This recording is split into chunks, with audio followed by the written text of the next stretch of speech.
A joke that didn't last. At first, German fighter pilots laughed when they heard about the new American Escort plane. Another Allied fighter?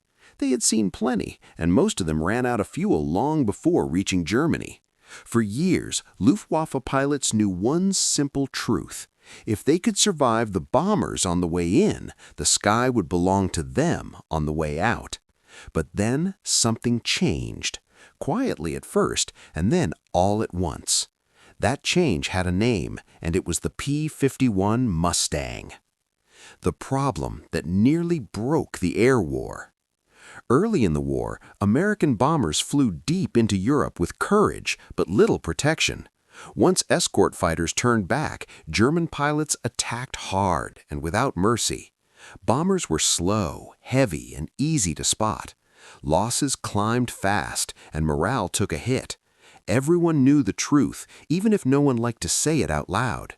Without a fighter that could go all the way to Germany and back, the bombing campaign might fail.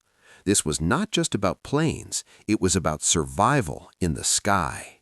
Enter the Mustang. First look at a game changer.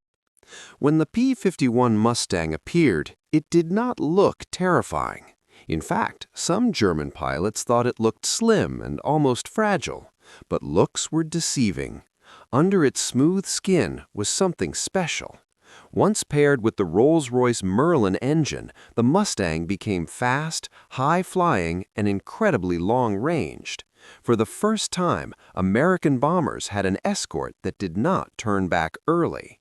The Mustang stayed with them, hour after hour, mile after mile. This was the moment the air war began to tilt. From laughter to fear in the cockpit. At first, German pilots still believed they could handle it, but combat told a different story. The Mustang could climb high, dive fast, and turn tightly when needed. Even more shocking, it followed German fighters home. Luftwaffe pilots were used to attacking, breaking off, and landing safely. Now they were being chased all the way back to their airfields.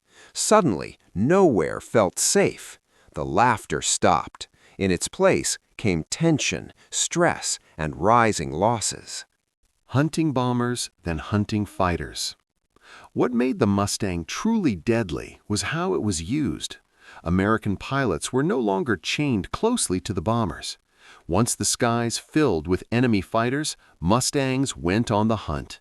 They attacked German planes in the air and even on the ground. Airfields became dangerous places. Planes were destroyed before they could take off.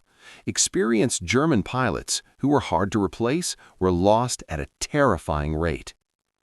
The numbers that tell the story. By 1944, the shift was impossible to ignore. Bomber losses dropped sharply, while German fighter losses soared. The Luftwaffe was bleeding pilots faster than it could train new ones. Fuel shortages made things worse. Meanwhile, Mustangs filled the skies in growing numbers. They escorted bombers to Berlin and beyond, something once thought impossible. This was not just a technical victory, it was a psychological one. The end of the joke, the beginning of control. By the final year of the war, German pilots no longer joked about the P-51 Mustang. They respected it, feared it, and knew what it meant. Air superiority was slipping away, and with it, the ability to defend the homeland. The Mustang did not win the war alone, but it changed how the war in the air was fought. It turned long-range escort from a dream into reality. When skies changed forever. So the plane that once drew laughs ended up rewriting the rules of air combat. The P-51 Mustang followed the bombers all the way in and all the way home, and sometimes even beyond. In doing so, it helped seal control of the skies over Europe. And in war, once the skies are lost, everything else soon follows.